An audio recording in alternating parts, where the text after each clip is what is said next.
സുഹൃത്തുക്കളെ, കേരളത്തിലെ മറ്റു ജില്ലകളെ അപേക്ഷിച്ച് ചരിത്രപരമായും സാമൂഹികമായും സാംസ്കാരികമായും ഭൂമിശാസ്ത്രപരമായും ഏറെ പ്രത്യേകതകളുള്ള ഒരു ഭൂഭാഗമാണ് വയനാട്. 1980-ലാണ് ഈ ജില്ല രൂപം കൊണ്ടതെങ്കിലും ഈ ഭൂപ്രദേശത്തിൻ്റെ ചരിത്രം 1000 ആണ്ടുകൾക്കപ്പുറത്തേക്ക് നീളുന്നതാണ്. ഒരുപക്ഷെ കേരളത്തിലെ ഏറ്റവും പ്രാചീനമായ മനുഷ്യവാസ കേന്ദ്രങ്ങളിൽ ഒന്നാണ് വയനാട്. ഇതിൻ്റെ തെളിവായി നമുക്ക് നിരവധി ഉദാഹരണങ്ങൾ ചൂണ്ടിക്കാണിക്കുവാൻ സാധിക്കും.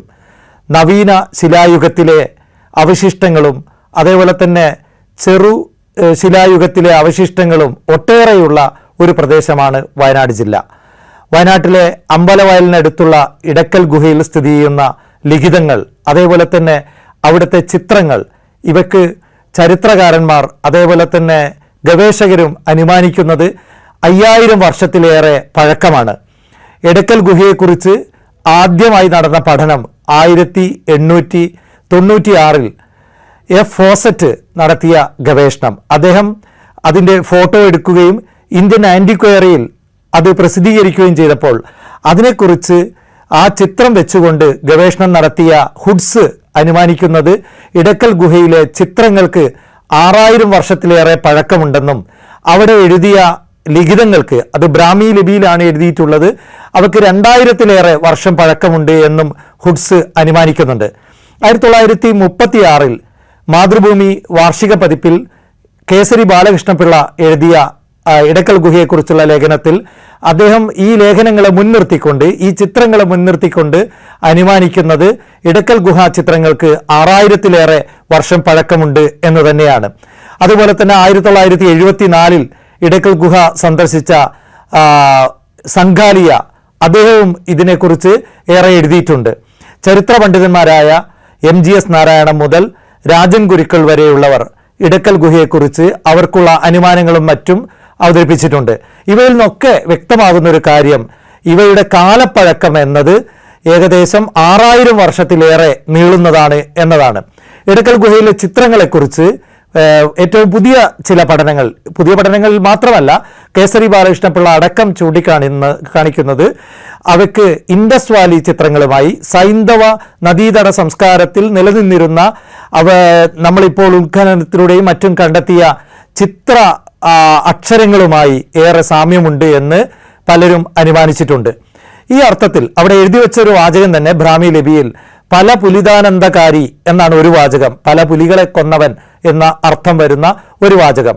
ഈ രീതിയിൽ അത് ഒരുപക്ഷെ ആ പ്രദേശത്ത് ഞാൻ എൻ്റെ ഒരു ഗവേഷണത്തിൻ്റെ ഭാഗമായി അതിൻ്റെ ചുറ്റുപാടുള്ള ചില ക്ഷേത്രങ്ങളിലൊക്കെ പഠനം നടത്തിയപ്പോൾ അതിൻ്റെ തൊട്ടടുത്തുള്ള ആദിവാസികളും മറ്റും ഏറെ പ്രാധാന്യം നൽകുന്ന ഒരു ക്ഷേത്രത്തിലെ പ്രതിഷ്ഠ മുടിയൻ പുലി എന്നതാണ്. അതിൻ്റെയും അർത്ഥം പുലിയെ മുടിച്ചവൻ എന്നത് തന്നെയാണ്. ആ അർത്ഥത്തിൽ പുലിയുമായി ബന്ധപ്പെട്ട എന്തൊക്കെയോ നിലനിന്നിരുന്ന ഒരു പ്രദേശവും കൂടിയാണ് ഈ ഇടക്കൽ ഗുഹ എന്ന് നമുക്ക് വിശ്വസിക്കാവുന്നതാണ്. ഇടക്കൽ ഗുഹയുമായി ബന്ധപ്പെട്ട അതിൻ്റെ സമീപ പ്രദേശങ്ങളിൽ, ആയിരംകൊല്ലി അതുപോലുള്ള പ്രദേശങ്ങളിൽ രാഘവാര്യരും മറ്റും നടത്തിയ ഉത്ഖനനത്തിൽ അവർക്ക് ചെറു ശിലായുഗത്തിലെ കല്ലുളിയും മറ്റും കണ്ടെത്താൻ സാധിച്ചിട്ടുണ്ട്. അതേപോലെ തന്നെ 2000 വർഷത്തിലേറെ പഴക്കമുള്ള ശ്മശാനവും നമുക്ക് ആ ഒരു പ്രദേശത്ത് ഒട്ടേറെ കാണുവാൻ സാധിക്കുന്നുണ്ട്. ഇവയൊക്കെ സൂചിപ്പിക്കുന്നത് വയനാട് എന്നത് വളരെ പ്രാചീനമായ ജനവാസമുള്ള ഒരു പ്രദേശമായിരുന്നു എന്നുള്ളതാണ്. ഇപ്പോൾ ഇടക്കൽ ഗുഹയിലേക്ക് തന്നെ പോയാൽ അവിടെ ലിഖിതങ്ങൾ മാത്രമല്ല ഉള്ളത്, ചിത്രങ്ങളുമുണ്ട്. ഇവയൊക്കെ തന്നെ പല കാലഘട്ടത്തിൽ എഴുതപ്പെട്ടിട്ടുള്ളതാണ്. കാരണം വളരെ പിന്നീട് സംസ്കൃതത്തിലുള്ള ലിഖിതങ്ങളും നാം കാണുന്നുണ്ട്. അതേപോലെ തന്നെ അതിൻ്റെ തൊട്ടടുത്ത് ഞാൻ നേരത്തെ സൂചിപ്പിച്ച ശ്മശാനത്തിൽ നിന്ന് അതുപോലെ മറ്റ് ചിലയിടത്തു നിന്ന് കിട്ടിയ മൺപാത്രങ്ങൾക്ക്, അത് ഇൻഡസ് വാലിയിൽ നിന്നും കിട്ടിയ മൺപാത്രങ്ങളുമായി ഏറെ സാമ്യമുണ്ട് എന്ന് പല ചരിത്രകാരന്മാരും രേഖപ്പെടുത്തിയിട്ടുണ്ട്. ഇവയെല്ലാം സൂചിപ്പിക്കുന്നത് വയനാട് കേരളത്തിലെ ഏറ്റവും പ്രാചീനമായ മനുഷ്യവാസ കേന്ദ്രങ്ങളിൽ ഒന്നാണ് എന്നുള്ള കാര്യമാണ്. ഇനി വയനാടിൻ്റെ ചരിത്രത്തിലേക്ക് നാം പോകുമ്പോൾ 1000 വർഷത്തോളം പഴക്കമുള്ള തിരുനെല്ലി ക്ഷേത്രം നമുക്ക് കാണാം. ചില ചെപ്പേടുകളിൽ രേഖപ്പെടുത്തിയിട്ടുള്ളത് വെച്ച് നോക്കുമ്പോൾ 1000 വർഷത്തെ ചരിത്രം തിരുനെല്ലി ക്ഷേത്രത്തിനുണ്ട്. അതുപോലെ തന്നെ 12-ാം നൂറ്റാണ്ടിൽ എഴുതപ്പെട്ട ഉണ്ണിയച്ചി ചരിതം, ചിരികുമാരൻ എന്ന കവി എഴുതിയ മണിപ്രവാള സാഹിത്യത്തിലെ ഏറെ ശ്രദ്ധേയമായ കൃതിയാണ് ഉണ്ണിയച്ചിയരിതം. ആ കൃതി എഴുതപ്പെട്ടിട്ട് ഇപ്പോൾ 700 വർഷം കഴിഞ്ഞു. ആ കൃതിയിലും തിരുനെല്ലി ക്ഷേത്രവും അതേപോലെ തൃശ്ശേരി മഹാദേവ ക്ഷേത്രവും തിരുമരുതൂരും വയനാട്ടിലെ ഒട്ടേറെ പ്രദേശങ്ങളും പരാമർശിക്കുന്നുണ്ട്. അങ്ങനെയാണെങ്കിൽ ഒരുപക്ഷെ വയനാട് ഏറെ അടുത്തറിഞ്ഞ ഒരു കവിയായിരിക്കണം ചിരികുമാരൻ എന്ന കവി എന്ന് നമുക്ക് അനുമാനിക്കാം. ഇത്തരത്തിൽ പിന്നീട് ചരിത്രത്തിന്റെ വിവിധ ഘട്ടങ്ങളിൽ വയനാട്ടിൽ നിലനിന്ന രാജവംശങ്ങൾ, അതിൽ ഇന്ന് നാം ആദിവാസികളായി വിശേഷിപ്പിക്കുന്ന കുറുമരുടെ കുറുമ രാജവംശം, അതേപോലെ തന്നെ വേട രാജവംശം, ഇങ്ങനെ ഒട്ടേറെ രാജവംശങ്ങൾ വയനാട്ടിൽ നിലനിന്നിരുന്നു. അവയ്ക്കൊന്നും തന്നെ എഴുതപ്പെട്ട കൃത്യമായ ചരിത്രമില്ല എന്നതാണ് ഒരു വസ്തുത. അതേപോലെ തന്നെ പഴശ്ശി രാജാവിൻ്റെ, ടിപ്പു സുൽത്താൻ്റെ ചരിത്രവുമായി വയനാടിന് ഏറെ ബന്ധമുണ്ട്. നമുക്കറിയാം, പഴശ്ശി രാജാവിനെ അറിയപ്പെടുന്നത് തന്നെ വയനാടിൻ്റെ രാജാവ് എന്ന നിലക്കാണ്. അദ്ദേഹത്തിൻ്റെ സൈന്യത്തിൽ ഉണ്ടായിരുന്നത് ഏറെയും ആദിവാസികളും മറ്റുമായിരുന്നു എന്ന് നമുക്കറിയാം. 1803 അദ്ദേഹം കൊല്ലപ്പെടുന്നു. 1812 കുറിച്യ സമുദായം വീണ്ടും ബ്രിട്ടീഷുകാർക്കെതിരെ ധീരോദാത്തമായ ഒരു പോരാട്ടം നടത്തുന്നു. ആ പോരാട്ടത്തിൽ ഏകദേശം 75ഓളം ബ്രിട്ടീഷ് പട്ടാളക്കാരെ കുറിച്യ പോരാളികൾ കൊല്ലുന്നു എന്ന് മാത്രമല്ല, ഈ പോരാളികളെ അടിച്ചമർത്തുന്നതിന് വേണ്ടി ബോംബെ റെജിമെന്റിൽ നിന്ന് ബ്രിട്ടീഷ് പട്ടാളക്കാർ വയനാട്ടിലേക്ക് വരുന്നുണ്ട്. അങ്ങനെ ചെറുത്തുനിൽപ്പിൻ്റെ, അധിനിവേശത്തിൻ്റെ ഒക്കെ ഒരു നീണ്ട ചരിത്രം നമുക്ക് വയനാടിന് പറയുവാനുണ്ട്. ഞാൻ നേരത്തെ സൂചിപ്പിച്ച വേട രാജവംശത്തിൻ്റെയും അതേപോലെ തന്നെ കുറുമ രാജവംശത്തിൻ്റെയൊക്കെ അന്ത്യം എങ്ങനെയായിരുന്നു എന്നതും നമ്മുടെ മിത്തുകളിൽ, നാടോടിപ്പാട്ടുകളിൽ, ആദിവാസികളുടെ വിശ്വാസങ്ങളിൽ നമുക്ക് കാണുവാൻ സാധിക്കും. അതിലൊക്കെയും പറയുന്നത് ചതിയിലൂടെയും വഞ്ചനയിലൂടെയും അവരെ കീഴ്പ്പെടുത്തിയതിൻ്റെ ചരിത്രമാണ്.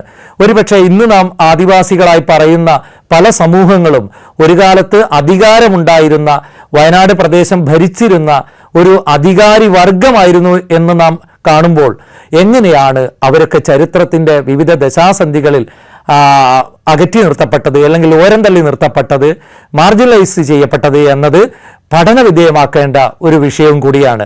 വയനാട്ടിൽ ഇന്ന് ഒരു ഡസനോളം ആദിവാസി വിഭാഗങ്ങളുണ്ട്. അവയിൽ പല വിഭാഗങ്ങളെയും ഔദ്യോഗികമായി അംഗീകരിച്ചിട്ടില്ലെങ്കിലും നമുക്ക് നരവംശാസ്ത്രപരമായി 12ഓളം വിഭാഗങ്ങളെ വയനാട്ടിൽ കാണുവാൻ സാധിക്കും. അതിൽ പണിയ വിഭാഗം, അതേപോലെ അടിയ വിഭാഗം, കുറിച്യർ, കുറുമർ, മുള്ളുകുറുമർ, കാട്ടുനായ്ക്കർ, ഇവരാണ് പ്രബല വിഭാഗങ്ങൾ. ഈ വിഭാഗങ്ങളിൽ പണിയ സമുദായം കേരളത്തിലെ ഏറ്റവും വലിയ ആദിവാസി വിഭാഗങ്ങളിൽ ഒന്നാണ്. 93,000 2011 സെൻസസ് പ്രകാരം അവരുടെ അംഗസംഖ്യ. കേരളത്തിലെ 3.5 ലക്ഷത്തോളം വരുന്ന ആദിവാസികളിൽ ഏറ്റവും പ്രബല വിഭാഗമായ പണിയ സമുദായത്തിൻ്റെ 90% അധിവസിക്കുന്നത് വയനാട് ജില്ലയിലാണ്. ഈ വിഭാഗത്തെക്കുറിച്ച് 1-2 കാര്യങ്ങൾ സൂചിപ്പിക്കേണ്ടത് വയനാടിനെ കുറിച്ച് പറയുമ്പോൾ അത്യാവശ്യമാണെന്ന് ഞാൻ മനസ്സിലാക്കുന്നു. ഒന്നാമത്തെ കാര്യം, നിഗ്രിറ്റോ വംശത്തിൽപ്പെട്ടവരാണ്. ആഫ്രിക്കൻ വംശജരുമായി ഏറെ സാമ്യമുള്ള വിഭാഗമാണ് വയനാട്ടിലെ പണിയ സമുദായവും അതുപോലെ അടിയ അല്ലെങ്കിൽ റാവുള എന്ന് നാം പറയുന്ന വിഭാഗവും. അതേസമയം കുറിച്യ സമുദായം, പഴശ്ശിയോടൊപ്പം നിന്ന് പടപൊരുതിയ കുറിച്യരും കുറുമരുമൊക്കെ ആസ്ട്രോലിറ്റിക് വംശത്തിൽ പെടുന്നവരാണ്. ഇങ്ങനെ വിവിധ നരവംശ വിഭാഗങ്ങളിൽ പെടുന്ന ആദിവാസികളും വയനാട് ജില്ലയിലുണ്ട്. ഒരുപക്ഷെ കേരളത്തിൻ്റെ ക്രോസ് ചെക്ക് എന്ന് പറയാവുന്ന രീതിയിൽ കേരളത്തിലുള്ള പ്രബല മതവിഭാഗങ്ങളെല്ലാം തന്നെ വയനാട് ജില്ലയിലുണ്ട്. മുസ്ലിങ്ങളുണ്ട്, ക്രൈസ്തവരുണ്ട്, ഹൈന്ദവ വിഭാഗത്തിലെ ഒട്ടേറെ ജാതികളുണ്ട്, അതേപോലെ തന്നെ ജൈന മതസ്ഥരുമുണ്ട്. കേരളത്തിൽ ഏറ്റവും കൂടുതൽ ജൈന മതസ്ഥർ താമസിക്കുന്ന, അധിവസിക്കുന്ന ഭൂപ്രദേശം വയനാട് ജില്ലയാണ്. അവരുടെ നൂറ്റാണ്ടുകൾ പഴക്കമുള്ള കല്ലിൽ തീർത്ത ക്ഷേത്രങ്ങൾ വയനാട്ടിലേക്കുള്ള ടൂറിസ്റ്റുകളെ ഇന്ന് ആകർഷിക്കുന്ന പ്രദേശങ്ങളിൽ എടുത്തു പറയേണ്ടതാണ്. അതേപോലെ തന്നെ ചരിത്രത്തിൻ്റെ പല ഘട്ടങ്ങളിലായി വയനാട്ടിലേക്ക് എത്തിയ ചെട്ടി സമുദായങ്ങൾ, 18 ചെട്ടിമാർ എന്നാണ് സാധാരണ പറയാറുള്ളത്. വയനാടൻ ചെട്ടി, മാണ്ടാടൻ ചെട്ടി, എടനാടൻ ചെട്ടി എന്നൊക്കെ പറയുന്ന വിഭാഗങ്ങളിൽ വയനാടൻ ചെട്ടിയെ അരച്ചെട്ടി എന്ന് വിശേഷിപ്പിക്കാറുണ്ട്. അവർ ധാരാപൂരിൽ നിന്ന്, കോയമ്പത്തൂരിൽ നിന്ന്, ഇത്തരം പ്രദേശങ്ങളിൽ നിന്നൊക്കെ വയനാട്ടിലേക്ക് എത്തിപ്പെട്ടവരാണ്. ജൈൻസ് ആണെങ്കിൽ, ജൈനമതസ്ഥരാണെങ്കിൽ അവർ കർണാടകയിൽ നിന്ന് വയനാട്ടിലേക്ക് കുടിയേറിയവരാണ്. അതേപോലെ തന്നെ ക്രൈസ്തവ കുടിയേറ്റത്തെക്കുറിച്ച് നമുക്കറിയാം. ക്രൈസ്തവർ വയനാട്ടിലേക്ക് വരുന്നത് പ്രധാനമായും 1940-കൾ തൊട്ട് 1975 വരെയുള്ള ഒരു കാലയളവിലാണ്. വൻതോതിലുള്ള ഒരു കുടിയേറ്റമായിരുന്നു അത് എന്ന് നമുക്കറിയാം. ഏകദേശം 4000-ഓളം കുടുംബങ്ങളൊക്കെ വയനാട്ടിലേക്ക് ആ ഒരു കാലഘട്ടത്തിൽ സംഘങ്ങളായി വരുന്നുണ്ട്. ഇങ്ങനെ വിവിധ വിഭാഗങ്ങൾ, അതിൽ മുസ്ലിങ്ങളെ സവിശേഷമായി എടുത്തു പറയേണ്ടതുണ്ട്. കാരണം വയനാട്ടിലെ മുസ്ലിങ്ങളുടെ ഒരു ചരിത്രം എന്നത് ഒരു 300-350 വർഷത്തോളം നീളുന്നതാണ്. അവയെക്കുറിച്ച് നിരവധി പഠനങ്ങൾ സമീപകാലത്തായി ഉണ്ടായിക്കൊണ്ടിരിക്കുന്നുണ്ട്. അതിലെടുത്തു പറയേണ്ട ഒരു കാര്യം, വയനാട്ടിലേക്ക് ഇസ്ലാം മതം എത്തിക്കുന്നതിൽ പ്രധാന പങ്ക് വഹിച്ചിട്ടുള്ളത് സൂഫികളാണ്. അവരിൽ പലരും തന്നെ മലയാളികളല്ല എന്നതും നാം തിരിച്ചറിയേണ്ടതുണ്ട്. ഇപ്പോൾ ദില്ലിക്കോയ തങ്ങൾ എന്ന് വിശേഷിപ്പിക്കുന്ന വാരാമ്പറ്റയിൽ മർമാടപ്പെട്ട സയ്യിദ്, അതേപോലെ തന്നെ കാട്ടിച്ചിറക്കലുള്ള അദ്ദേഹം ബുഖാറയിൽ നിന്ന്, സോവിയറ്റ് യൂണിയനിൽ നിന്ന് വയനാട്ടിലേക്ക് വന്ന ആളാണ് എന്നാണ് വിശ്വസിക്കപ്പെടുന്നത്.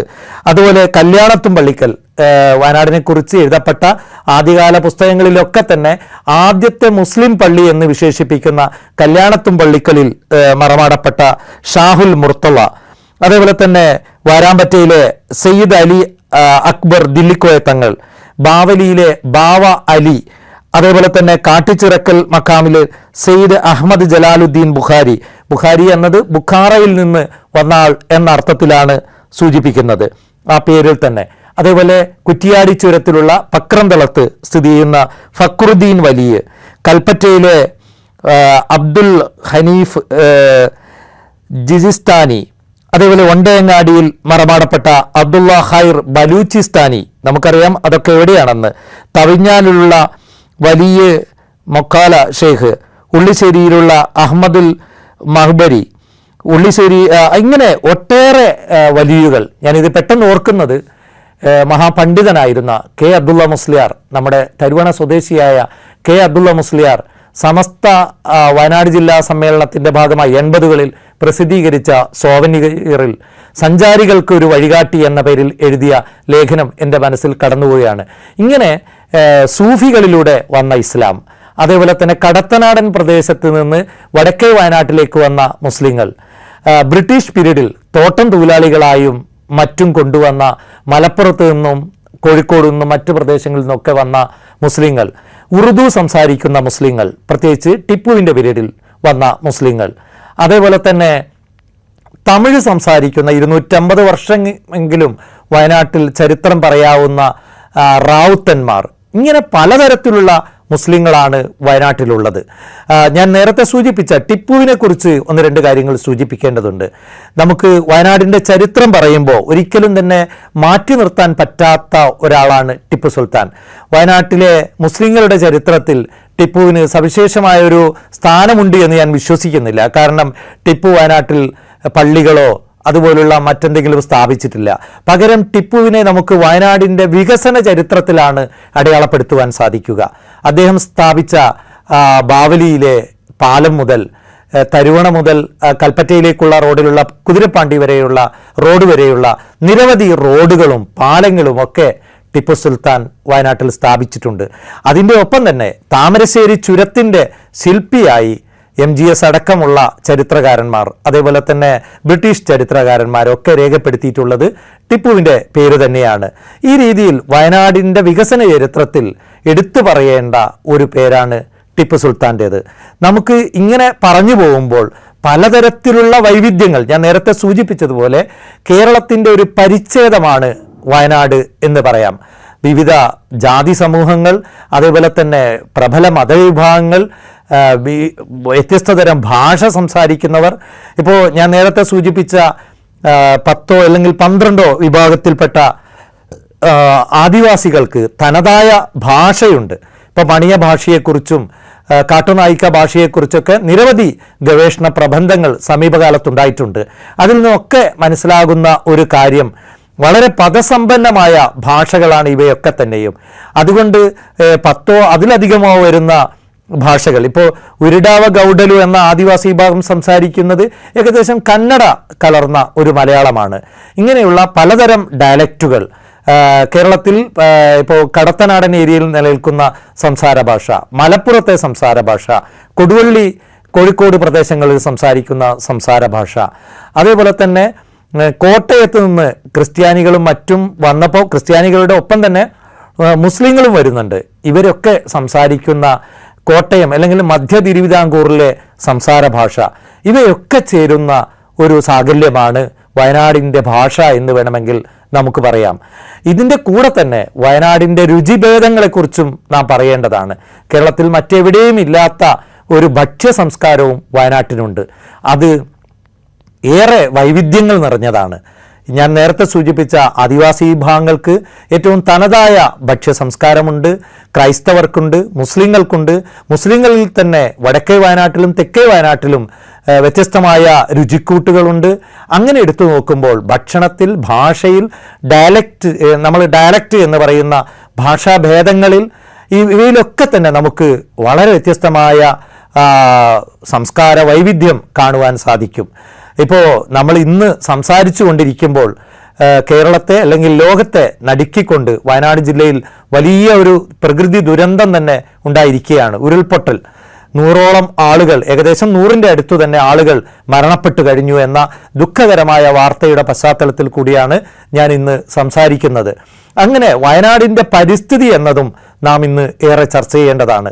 ഒരു കാലത്ത് സഞ്ചാരികളെ അല്ലെങ്കിൽ ബ്രിട്ടീഷുകാരെ മറ്റ് പലതരത്തിലുള്ള ആളുകളെ വയനാട്ടിലേക്ക് ആകർഷിച്ചത് വയനാട്ടിൻ്റെ ശാദ്വലമായ അതിൻ്റെ പ്രകൃതി രമണീയതയായിരുന്നു. ഞാൻ നേരത്തെ സൂചിപ്പിച്ചു, മുസ്ലിം കുടിയേറ്റത്തിൻ്റെ ഒരു കാലത്ത് സൂഫികൾ വയനാട്ടിലേക്ക് വന്നു എന്നത്. ഏറ്റവും ശാന്തമായിരുന്ന് ധ്യാന നിമഗ്നരായിരുന്ന് ഈശ്വര പ്രാർത്ഥന നടത്തുന്നതിന് വേണ്ടിയായിരുന്നു അവർ ഒരുപക്ഷെ വയനാട്ടിലേക്ക് എത്തിയിട്ടുണ്ടാവുക. അതേപോലെ തന്നെ ബുദ്ധമതസ്ഥരും ഒരു കാലത്ത് വയനാട്ടിലേക്ക് വന്നിരുന്നു എന്നതിന് നമുക്ക് നിരവധി തെളിവുകളുണ്ട്. ഇന്ന് നാം പറയുന്ന പല മുനിയറകളും പ്രത്യേകിച്ച് ഒട്ടേറെ പറയുവാൻ സാധിക്കും. അതിലൊക്കെ തന്നെ ബുദ്ധമതത്തിൻ്റെ ഒരു സ്വാധീനം നമുക്ക് കാണാം. ഇങ്ങനെ ഏറ്റവും തപസ്സനുഷ്ഠിക്കുന്നതിന് വേണ്ടി, ധ്യാന നിമഗ്നരായിരിക്കുന്നതിന് വേണ്ടി, ഏറ്റവും ശാന്തമായി ആരാധനാകർമ്മങ്ങൾ ചെയ്യുന്നതിന് വേണ്ടി ഈ പുണ്യഭൂമിയെ അല്ലെങ്കിൽ ഈ മനോഹരമായ ഭൂമിയെ ഒരു കാലത്ത് തിരഞ്ഞെടുത്തിരുന്നു. പക്ഷേ ആ പ്രകൃതി ഇപ്പോൾ വയനാടിൻ്റെ ഒരു 30% ഇപ്പോഴും ഫോറസ്റ്റ് തന്നെയാണ്.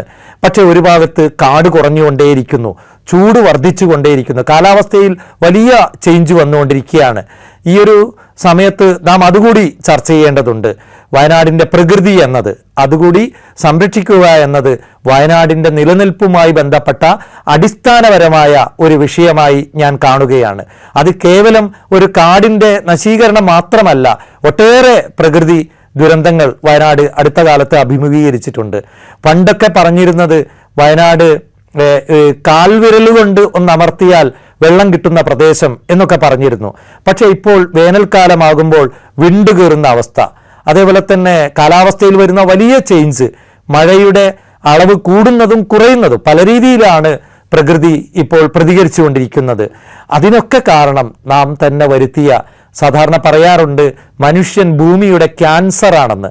ആ രീതിയിൽ വനനശീകരണം നടത്തി അനധികൃതമായി വനാന്തരങ്ങളിൽ റിസോർട്ടുകൾ സ്ഥാപിച്ചു. അതേപോലെ തന്നെ അനേകം കോറികൾ വന്നു. ഇങ്ങനെ വയനാടിൻ്റെ പരിസ്ഥിതിയെ നശിപ്പിക്കുന്ന തരത്തിലുള്ള നിരവധി പ്രവർത്തനങ്ങളുടെ ഫലവും കൂടിയാണ് നാം ഇന്ന് അനുഭവിച്ചുകൊണ്ടിരിക്കുന്ന ഈ ദുരന്തങ്ങളെല്ലാം തന്നെ. വയനാടിൻ്റെ ശാദ്വലമായ അല്ലെങ്കിൽ അതിൻ്റെ നൂറ്റാണ്ടുകൾ, സഹസ്രാബ്ദങ്ങൾ നീളുന്ന ചരിത്രം നാം ചർച്ച ചെയ്യുമ്പോൾ തന്നെ ഈ പ്രദേശം മെല്ലെ മെല്ലെ ജനവാസത്തിന് പറ്റാത്തൊരു ഭൂമികയായി മാറുന്നുണ്ടോ എന്ന് നാം സന്ദേഹിക്കേണ്ടിയിരിക്കുന്നു. കുടിയേറ്റത്തിൻ്റെ മാത്രമല്ല, കുടിയിറക്കത്തിൻ്റെയും ഒരു ചരിത്രഘട്ടത്തിലേക്ക് നാം മെല്ലെ മെല്ലെ അടുത്തുകൊണ്ടിരിക്കുകയാണ്. വയനാടിനെക്കുറിച്ച് പറയുമ്പോൾ ഇത്തരം കാര്യങ്ങളെല്ലാം തന്നെ പ്രസക്തമാണെന്നാണ് ഞാൻ മനസ്സിലാക്കുന്നത്. വയനാട്ടിലെ വിവിധ ജനവിഭാഗങ്ങളെക്കുറിച്ചും അതുപോലെ തന്നെ വയനാടിൻ്റെ സാംസ്കാരിക ചരിത്രത്തെക്കുറിച്ചും ഞാനൊരു ഓട്ടപ്രദക്ഷിണം നടത്തി എന്നേയുള്ളൂ. വയനാട് എന്നത് ഇന്നും വേണ്ടത്ര പഠിക്കപ്പെട്ടിട്ടില്ല എന്ന് വിശ്വസിക്കുന്ന ഒരാളാണ് ഞാൻ. നേരത്തെ സൂചിപ്പിച്ച 1896 ഫോസറ്റ് എടക്കൽ ഗുഹയിലെ ചിത്രമെടുത്ത് ഇന്ത്യൻ ആൻറ്റിക്വയറിയിൽ പബ്ലിഷ് ചെയ്തെങ്കിലും അതിനെ വെച്ചുകൊണ്ട് ഹുഡ്സും പിന്നീട് കേസരി ബാലകൃഷ്ണൻ പിള്ളയൊക്കെ അവരുടെ നിഗമനങ്ങളിൽ എത്തിയെങ്കിലും അതിനപ്പുറത്തേക്ക് പോകുന്ന അതിൻ്റെ വായനകളോ പുതിയ പുതിയ ഗവേഷണങ്ങളോ വേണ്ട വിധത്തിൽ ഇപ്പോഴും നടക്കുന്നില്ല എന്നതാണ് ഒരു വസ്തുത. രണ്ടാമതായി നാം പറയേണ്ടത്, ഞാൻ നേരത്തെ സൂചിപ്പിച്ച ഒരു ഡസനോളം വരുന്ന ആദിവാസി വിഭാഗങ്ങൾക്ക് തനതായ ഒരു ചരിത്രമില്ല. അവരുടെ ചരിത്രം എന്നത് അവരുടെ പാട്ടുകളിൽ നിന്നും അവരുടെ കഥകളിൽ നിന്നും അവർ വാമൊഴിയായി തലമുറകൾ കൈമാറി വരുന്ന കഥകളിൽ നിന്നുമാണ് നാം ഇന്ന് വായിച്ചെടുക്കുന്നത്. അതിൽ മിത്തും ചരിത്രവും പലപ്പോഴും ഇടകലർന്നു പോകുന്നുണ്ട് എന്നതും ഒരു യാഥാർത്ഥ്യമാണ്. അത് കേവലം ആദിവാസികളുടെ മാത്രം അവസ്ഥയല്ല. വയനാട്ടിലെ മറ്റ് ജനസമൂഹങ്ങൾക്കും ലിഖിതമായ ഒരു ചരിത്രം ഇന്നും വേണ്ട വിധത്തിൽ ഉണ്ടായിട്ടില്ല എന്നത് ഒരു വസ്തുതയാണ്. വയനാട്ടിൽ നവീന ശിലായുഗത്തോളം നീളുന്ന ചരിത്രമുണ്ടെങ്കിലും ഇന്നും നമ്മുടെ ഗവേഷകർക്ക് അതിലേക്ക് കൂടുതൽ മുഴുകാൻ കഴിഞ്ഞിട്ടുണ്ടോ എന്ന കാര്യത്തിലും ഞാൻ സന്ദേഹിയാണ്. 1974 HD സംഘാലിയ വയനാട്ടിലേക്ക് വന്നപ്പോൾ, അദ്ദേഹം വയനാട്ടിലേക്ക് വരുന്നതിൻ്റെ ഒരു ചരിത്രമുണ്ട്. അദ്ദേഹത്തിന് ഇന്ത്യയിലെ യൂണിവേഴ്സിറ്റികളിൽ പ്രഭാഷണം നടത്തുന്നതിന് വേണ്ടി കേന്ദ്ര ഗവൺമെൻറ് ഒരു ഫണ്ട് അനുവദിച്ചപ്പോൾ നമ്മുടെ കാലിക്കറ്റ് യൂണിവേഴ്സിറ്റിയിലെ അന്നത്തെ ചരിത്ര വിഭാഗം അധ്യക്ഷനായിരുന്ന MGS നാരായണൻ അദ്ദേഹത്തെ കാലിക്കറ്റ് യൂണിവേഴ്സിറ്റിയിൽ ഒരു പ്രഭാഷണത്തിന് ക്ഷണിച്ചപ്പോൾ അദ്ദേഹം വെച്ച ഒരു കണ്ടീഷൻ എന്നെ എടക്കൽ ഗുഹയിൽ കൊണ്ടുപോകണം എന്നായിരുന്നു. അങ്ങനെ 1974 HD സംഘാലിയെയും MGS നാരായണനും ബത്തേരി സെൻറ് മേരീസ് കോളേജിലെ ഹിസ്റ്ററി വിദ്യാർത്ഥികളും അധ്യാപകരും ഒക്കെ ഒന്നിച്ച് കയറിയതൊക്കെ അതിൻ്റെ ഒരു ചരിത്രമാണ്. ഇന്ന് കേരളത്തിലെ അല്ലെങ്കിൽ ഇന്ത്യയിലെ തന്നെ അറിയപ്പെടുന്ന ഒരു ടൂറിസ്റ്റ് പ്രദേശമായി അത് മാറിയിരിക്കുകയാണ്. വയനാടിനെ കുറിച്ച് ഇന്ന് നാം സംസാരിക്കുമ്പോൾ വയനാട് ലോകത്തിൻ്റെ തന്നെ ടൂറിസ്റ്റ് മാപ്പിൽ വളരെ പ്രധാനപ്പെട്ട ഒരു സ്ഥലം കൂടിയാണ്. നമുക്കറിയാം, വയനാടിൻ്റെ ഭൂമിശാസ്ത്രപരമായ കിടപ്പ് സമുദ്രനിരപ്പിൽ നിന്ന് 2300 അടിയോളം ഉയരത്തിലുള്ള ഒരു പ്രദേശമാണ് വയനാട്. വയനാടിൻ്റെ കാലാവസ്ഥ, അതേപോലെ തന്നെ അതിൻ്റെ ഭൂമിശാസ്ത്രപരമായ കിടപ്പ്, ഇപ്പോൾ ഡെക്കാൻ പീഠഭൂമിയുടെ ഒരറ്റമാണ് വയനാട് എന്ന് നമുക്കറിയാം. ആ ഒരു പ്രദേശം, അതിൻ്റെ തൊട്ടടുത്ത് കിടക്കുന്ന കുടക്, മൈസൂര്, നീലഗിരി, ഇവയൊക്കെ തന്നെ അതിൻ്റെയൊക്കെ ഒരു സംസ്കാരവുമായി ഏറെ ബന്ധമുള്ളതാണ്. അതേപോലെ തന്നെ അതിൻ്റെ കാലാവസ്ഥയുമായി ഏറെ ബന്ധമുള്ളതാണ് വയനാട്. ഇപ്പോൾ വയനാട്ടിൻ്റെ ഏറ്റവും എടുത്തു പറയേണ്ട ഒരു സവിശേഷത, മറ്റു ജില്ലകളിൽ നിന്ന് വ്യത്യസ്തമായി കർണാടകം അതേപോലെ തമിഴ്നാട് ഇവ രണ്ടും അതിർത്തി പങ്കിടുന്ന ഒരു ജില്ല കൂടിയാണ് വയനാട്. വയനാട്ടിലെ നൂൽപ്പുഴ പഞ്ചായത്തിൽ കേരളം, തമിഴ്നാട്, കർണാടകം ഈ 3 സ്റ്റേറ്റും സമ്മേളിക്കുന്ന കേരളത്തിലെ ഏക പഞ്ചായത്ത് കൂടിയാണ് നൂൽപ്പുഴ പഞ്ചായത്ത് എന്ന് നമുക്കറിയാം. അതുകൊണ്ട് തന്നെ വ്യത്യസ്തമായ സംസ്കാരങ്ങളുടെ ഒരു സംഗമം നമുക്ക് ഇത്തരം പ്രദേശങ്ങളിൽ കാണുവാൻ സാധിക്കും.